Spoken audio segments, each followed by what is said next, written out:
Have you ever seen a child cry not because of toys or candy, but because of the burning heat that makes her little body weak and a mother too helpless to help? This is the story of a little girl whose desperate words, "Please, Mom, it's too hot," broke the silence of her suffering.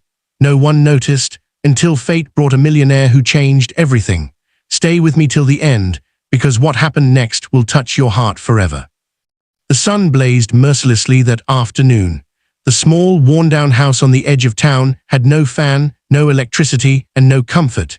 Inside, a frail woman sat on the floor, fanning her daughter with a piece of cardboard. The little girl, only 7 years old, clung to her mother's hand. Her lips were dry, her cheeks red from the scorching heat. "Please, Mom," she whispered, her eyes filled with tears. "It's too hot. I can't breathe." The mother's heart shattered into 1,000 pieces. She held her daughter close, but what could she do?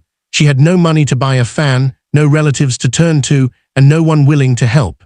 Life had been cruel ever since her husband died in a factory accident. Since then, she had been working odd jobs, washing clothes, cleaning floors, but the little money she earned barely covered food. Every night she prayed silently that her daughter could have a better future. But now, as she watched her child cry from the unbearable heat, she felt like she had failed as a mother. The neighbors saw, but they turned their eyes away. Some whispered, "Poor souls, but what can we do?" Others mocked, "She should work harder instead of crying." Still, the little girl tried to be brave. She would wipe her tears and say, "Don't cry, Mom.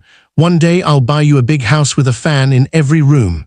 But today her strength broke, and she sobbed loudly.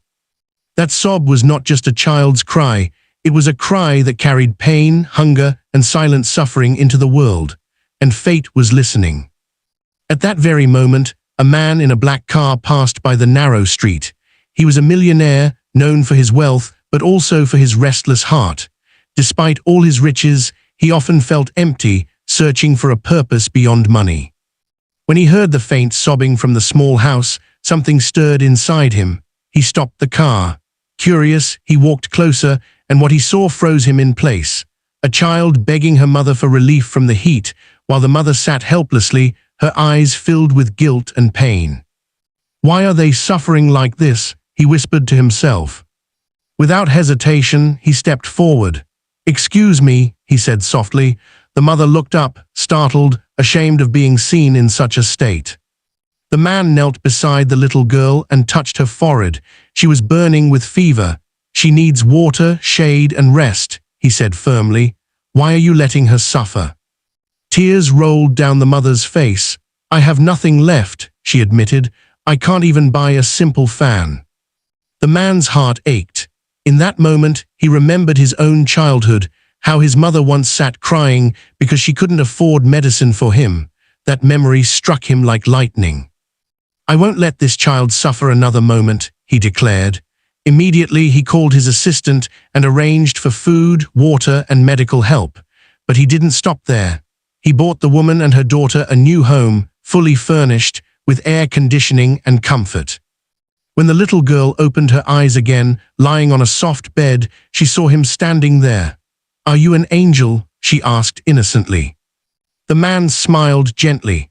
"No, little one, I'm just someone who believes you deserve better." From that day forward, he didn't just give them money, he gave them dignity. He supported the girl's education, ensuring she had every opportunity to rise above her struggles.